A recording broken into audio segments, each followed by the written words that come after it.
Richard Blackstone strode through the gleaming corridors of Blackstone Industries with the confidence of a man who believed his own mythology.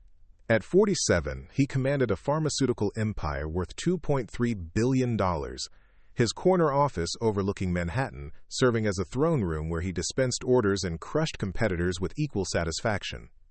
His Harvard MBA hung prominently behind his mahogany desk, flanked by honorary doctorates from 3 prestigious universities and photographs of him shaking hands with world leaders. The early morning executive meeting was running behind schedule, and Richard's patience was wearing thin as he reviewed quarterly reports that showed his company's new arthritis medication had generated unprecedented profits. His mood darkened further when he noticed that the conference room's marble floors showed water spots near the windows. "Maria!" he bellowed, his voice echoing through the executive suite. "Get in here immediately!" Maria Gonzalez appeared in the doorway within seconds, pushing her cleaning cart ahead of her. At 51, she had worked the night shift at Blackstone Industries for 4 years, arriving each evening at 9 o'clock to clean the executive floors, while the corporate elite were safely at home in their gated communities. Her gray uniform was spotless, her graying hair pulled back in a neat bun, and her weathered hands spoke of decades spent in honest labor. "Yes, Mr. Blackstone," she replied in heavily accented English, her voice soft and deferential. Richard gestured angrily toward the conference room windows. "Look at this mess. I have the board of directors arriving in 20 minutes, and these floors look like a child cleaned them. How many times do I have to explain that water spots are unacceptable?" Maria moved quickly to examine the floors, her experienced eye immediately spotting the issue. "I am sorry, sir, the new cleaning product, it leaves residue when the air conditioning makes the room too cold. I can fix this very quickly." "Fix it? Fix it?" Richard's voice rose to a near shout. "Do you have any idea how much money will be discussed in that room today? Hundreds of millions of dollars in deals that could be affected by the impression this building makes, and you're telling me about air conditioning?"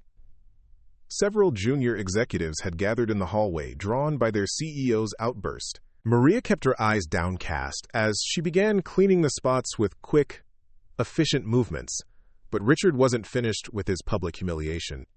"This is exactly the problem with hiring people who can barely speak English," he announced loudly enough for his audience to hear. "No attention to detail, no understanding of quality standards. I don't know why human resources insists on employing people who can't even pronounce residue correctly."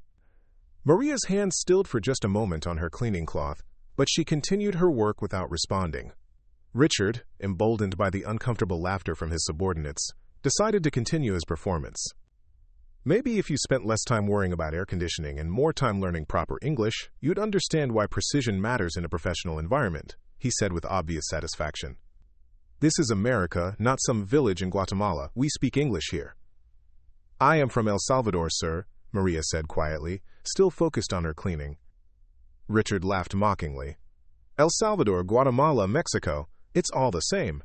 The point is, you're in an American company now, and American standards require American communication skills. Perhaps you should consider enrolling in some ESL classes, instead of making excuses about cleaning products." The group of executives shifted uncomfortably, several looking embarrassed by their CEO's casual cruelty, but Richard was enjoying his moment of superiority too much to notice their discomfort. "I built this company through education and excellence," he continued, gesturing toward his wall of diplomas visible through his office doorway.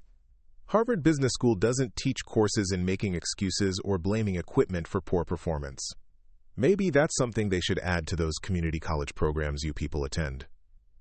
Maria finished cleaning the water spots and stood slowly, gathering her supplies with the same quiet efficiency she brought to all her tasks.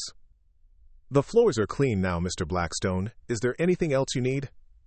"Yes," Richard replied with a condescending smile. "Try to remember that this is a billion-dollar corporation, not a place where sloppy work gets rewarded. We have standards here that might be difficult for someone with your background to understand, but I expect you to meet them anyway." Quote. As Maria nodded and began pushing her cart toward the elevator, Richard's assistant approached with a folder of documents. "Sir, the board members are arriving early. They're asking to review the university partnership proposals before the meeting starts." Richard's satisfaction at humiliating Maria evaporated as he realized he had more pressing concerns. Fine, Set them up in the small conference room. And make sure that woman doesn't track any dirt near them with that cart.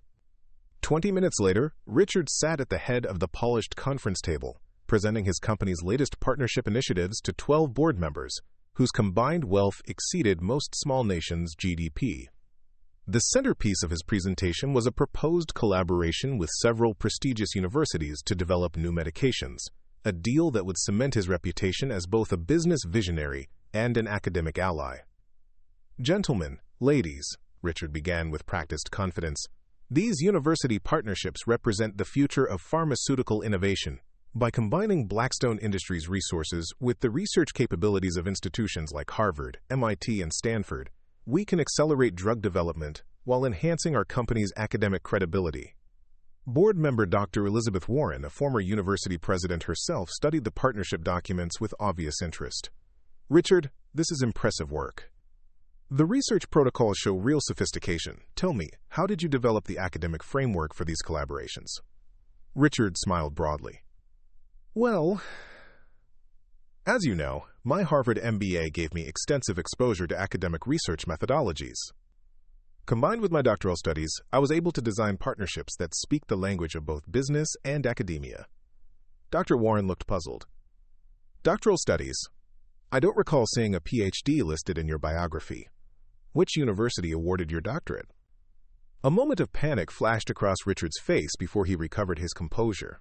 "It was a joint program between Harvard and MIT," he said smoothly. "Interdisciplinary studies in business administration and pharmaceutical sciences. Quite cutting edge at the time." Another board member, Dr. James Chen, leaned forward with interest. "Fascinating. I'd love to hear more about this program. I was on Harvard's graduate committee during the 90s and early 2000s, but I don't remember any joint doctoral programs with MIT in that field." Richard's confidence began to waver. It was a very small, experimental program, only a handful of participants. "What was your dissertation topic?" Dr. Warren asked casually. The question hung in the air like a sword over Richard's head.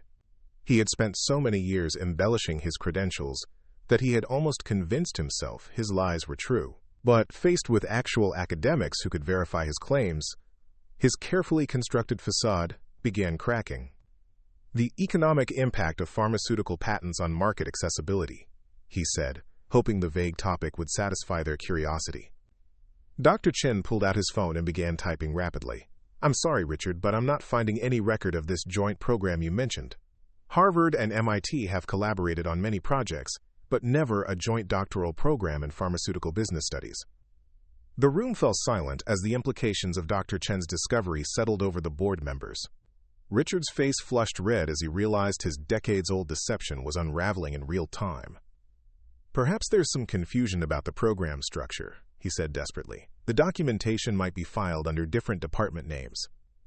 Dr. Warren was now studying Richard with the sharp focus of an experienced administrator who had dealt with academic fraud before.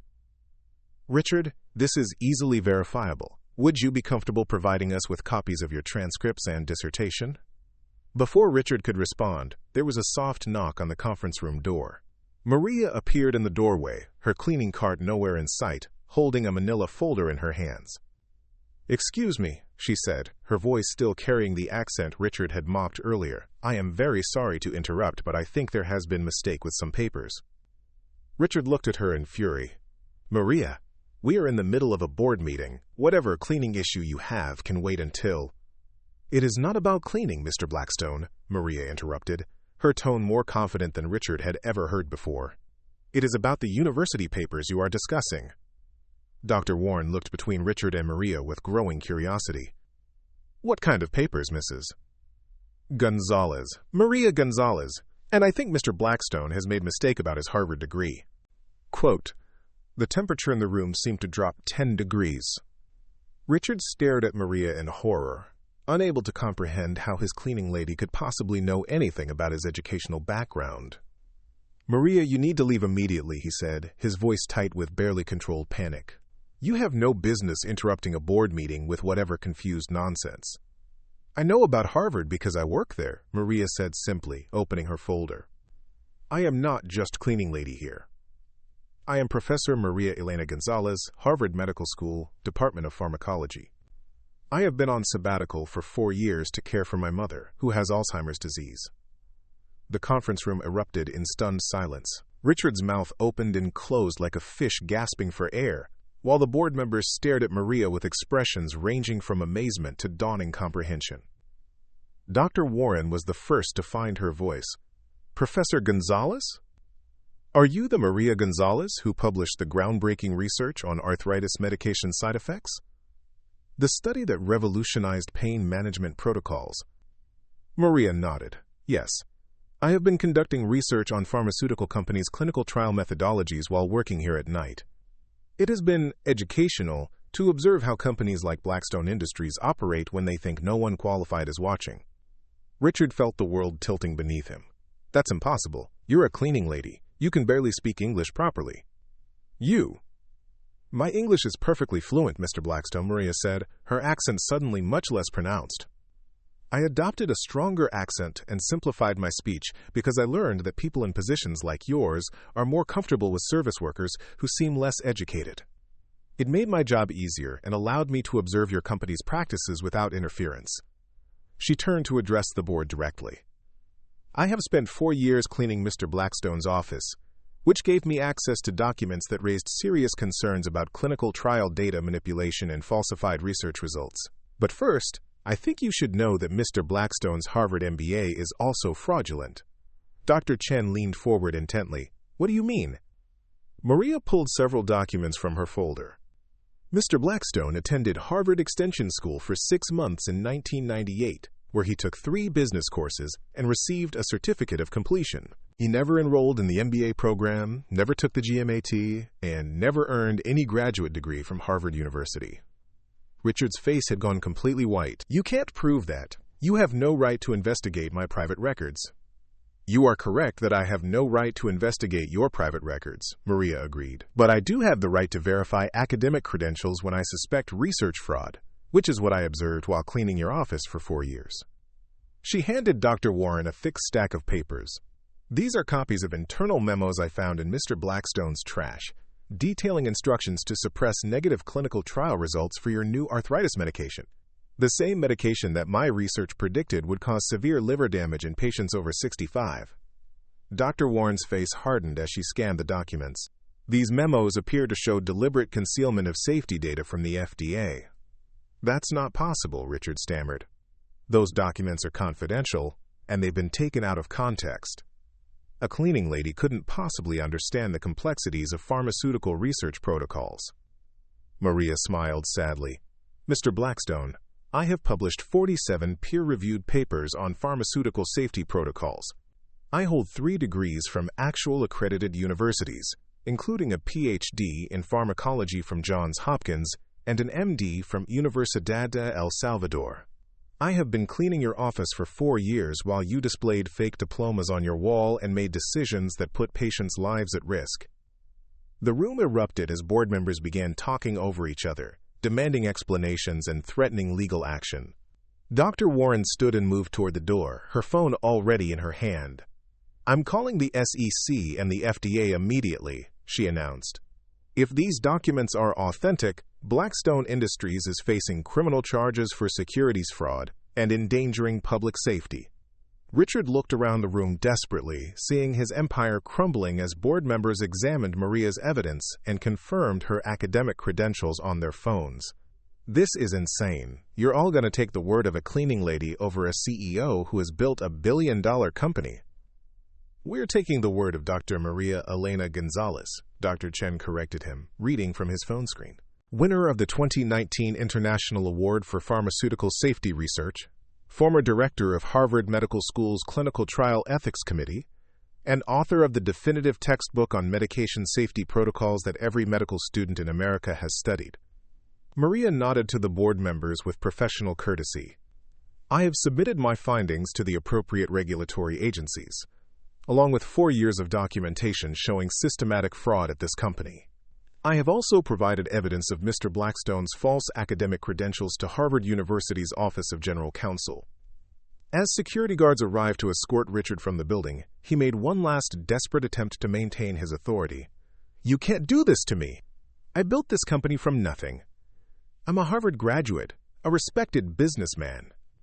Maria looked at him with the same quiet dignity she had maintained throughout 4 years of his abuse and humiliation. "Mr. Blackstone, you are not a Harvard graduate. You are a man who bought fake diplomas and built a company on lies and fraud. The only thing you built from nothing was your own deception." As Richard was led away in handcuffs, Dr. Warren turned to Maria with obvious respect. "Professor Gonzalez, I hope you'll consider joining our board. As we work to clean up this company's practices, we clearly need someone with both the expertise and the integrity to guide Blackstone Industries back to legitimate business practices." Maria considered the offer carefully. "I would be honored, but only if the company commits to full transparency about past fraud and establishes a genuine commitment to patient safety over profits." The CEO, who had mocked her accent, discovered too late that his cleaning lady was not only more educated than he pretended to be, but more honest than he had ever been. While he faced decades in prison for fraud and endangering public safety, Professor Maria Elena Gonzalez returned to Harvard Medical School as a hero who had exposed one of the pharmaceutical industry's most dangerous deceptions. The fake degree hanging on Richard Blackstone's wall was replaced by federal indictments, while the woman whose intelligence he had dismissed transformed from invisible cleaning lady back to internationally respected scientist, proving that wisdom and integrity speak louder than any accent, and that true education cannot be faked or purchased at any price. 6 months later, the scandal had transformed both of their lives in ways neither could have imagined. The Blackstone Industries fraud case became the largest pharmaceutical prosecution in FDA history, with Richard facing 127 federal charges, including securities fraud, falsifying clinical trial data, and conspiracy to endanger public safety. The company's stock price collapsed from $84 per share to 12 cents, wiping out billions in investor wealth and pension funds. Maria had returned to Harvard Medical School to a hero's welcome, but the transition back to academic life after 4 years of night shift cleaning proved more complex than anyone anticipated. Her colleagues treated her with a mixture of admiration and bewilderment. How had one of their most respected professors ended up scrubbing floors in a corporate building? "The answer is simple," Maria explained during her first faculty meeting back. "When my mother was diagnosed with early-onset Alzheimer's, I needed flexible work that would allow me to care for her during the day. Harvard's sabbatical policy provided health insurance, but no salary. Cleaning jobs offered evening hours and immediate pay. I never intended it to become an undercover investigation." Dr. Jennifer Walsh, Harvard's Dean of Medicine, shook her head in amazement. "Maria, you could have come to us. We would have found some way to help financially." "Perhaps," Maria replied. "But then I would never have discovered what I learned about pharmaceutical industry practices. Sometimes the most important education happens outside university walls." The evidence Maria had gathered during her 4 years at Blackstone Industries led to the recall of 3 medications that had been rushed to market with suppressed safety data. The arthritis drug that Richard had been so proud of was found to cause liver failure in 18% of patients over 65, exactly as Maria's research had predicted. 12 patients had died from complications that could have been prevented if the clinical trial data hadn't been falsified. Meanwhile, Richard sat in a federal holding facility, stripped of his designer suits and forced to wear standard-issue orange clothing. His lawyers had abandoned him after discovering that his educational fraud extended beyond Harvard. Every degree on his wall was fake, purchased from diploma mills or forged outright. His entire career had been built on lies that unraveled the moment someone qualified examined them closely. "The irony," his cellmate observed during their first conversation, "is that you probably would have been successful even without the fake degrees. You clearly had business skills." Richard stared at the concrete wall, reflecting on the path that had led him here. "I started with one small lie," he said quietly. "I told a girl I was dating that I went to Harvard, just to impress her. Then I had to maintain the lie with her friends, then with employers. Each job required me to be more educated than I actually was. So the lies grew bigger and bigger, until I couldn't tell the truth without losing everything." "And now you've lost everything anyway," his cellmate pointed out. "No," Richard said bitterly. "Now I've lost everything and destroyed other people's lives in the process. Those patients who died because I suppressed safety data, their families will never get them back." The trial lasted 8 months and became a media sensation. Richard's defense team tried to argue that he was a victim of systemic corporate pressure, but the evidence of his deliberate deception was overwhelming. Maria testified for 3 days, her calm professionalism contrasting sharply with Richard's obvious desperation as he watched his world collapse. Professor Gonzalez, the defense attorney, asked during cross-examination, "Isn't it true that you took this cleaning job specifically to spy on my client's company?" "No," Maria replied firmly. "I took the job because I needed work that fit around caring for my mother. The investigation began accidentally when I noticed clinical trial documents in Mr. Blackstone's trash that contradicted his public statements about medication safety." "But you admit you deliberately concealed your identity and qualifications."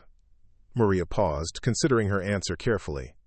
"I presented myself as exactly what I was, a cleaning lady working to support her family. The fact that I also happened to be a Harvard professor was irrelevant to my job performance. Mr. Blackstone made assumptions about my intelligence based on my accent and my work uniform. I never lied about my education. He simply never asked." The prosecutor stood for redirect. "Professor Gonzalez, did Mr. Blackstone ever ask about your background or education during your 4 years of employment?" "Never once," Maria replied. "He spoke to me only to criticize my work or make derogatory comments about my accent and immigration status. He was not interested in me as a person, only as a convenient target for his sense of superiority." "And if he had asked about your qualifications, would you have told him the truth?" "Absolutely. I have never been ashamed of my education or my work. Both have value and dignity."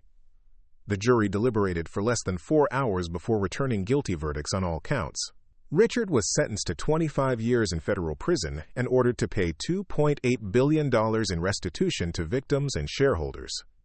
The judge noted that his crimes were particularly egregious because they exploited both public trust in medical research and prejudices against immigrant workers. "Mr. Blackstone," Judge Patricia Morrison said during sentencing, "you built your empire by deceiving others about your qualifications while simultaneously dismissing the actual qualifications of those around you. Your arrogance and prejudice blinded you to the expertise of someone far more educated than you pretended to be, and that blindness ultimately led to your downfall." Maria watched from the gallery as Richard was led away in shackles, feeling not satisfaction but sadness for the waste of a life built on lies. After the sentencing, she was approached by reporters eager for her reaction to her former boss's fate. "I take no pleasure in Mr. Blackstone's imprisonment," she told them, "but I am grateful that his victims will finally receive justice and that future patients will be protected from similar fraud." "Professor Gonzalez," one reporter asked, "what would you say to other immigrants who face discrimination in their workplaces?" Maria thought of her mother, who had died peacefully 6 months earlier, surrounded by family and cared for with the dignity she deserved. "I would say that your worth is not determined by others' perceptions of you. Education, wisdom, and integrity transcend accents, uniforms, and job titles. Sometimes the most important work happens when people underestimate your abilities, because they reveal their true character when they think no one qualified is watching." A year later, Maria published a book titled The Invisible Scholar: What I Learned About American Business While Cleaning Corporate Offices. The book became a bestseller and sparked national conversations about workplace discrimination, the value of immigrant expertise, and the corruption lurking within prestigious institutions.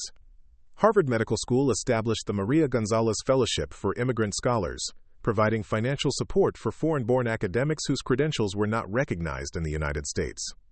The program helped dozens of qualified professionals transition from survival jobs back to careers that matched their expertise. Richard's fake diplomas were donated to a museum exhibition on academic fraud, displayed alongside Maria's real degrees as a stark contrast between deception and achievement. Visitors often remarked on the irony that the man with multiple fake Harvard degrees had spent 4 years being waited on by a woman with actual Harvard credentials. In her new laboratory at Harvard, Maria continued her research on pharmaceutical safety while training the next generation of ethical medical researchers. On her desk sat a small photo of her mother and a simple plaque that read, "Dignity is not determined by job title, but by how you treat others regardless of theirs." The CEO who had mocked her accent learned too late that respect cannot be demanded, only earned, and that the cleaning lady whose intelligence he had dismissed possessed more genuine achievement than all his purchased diplomas combined. Maria's perfect response had exposed not just his fake degree, but the fraudulent foundation upon which his entire life had been built. Sometimes Justice wears a gray uniform and speaks with an accent, patiently gathering evidence while scrubbing away the lies that powerful people leave behind. 5 years later, Professor Maria Gonzalez stood before a packed auditorium at Harvard, delivering the commencement address to the graduating medical school class. In the audience sat dozens of former immigrants who had found new careers through her fellowship program, their success stories proving that expertise speaks every language. Meanwhile, Richard Blackstone remained in federal prison, having finally earned his first legitimate degree, a certificate in basic literacy from the prison education program, taught by a volunteer instructor who happened to be an undocumented immigrant with a PhD in education. The cleaning lady had exposed more than just his fake degree. She had revealed that true education comes from curiosity, humility, and respect for others, qualities that no amount of money can buy and no accent can diminish.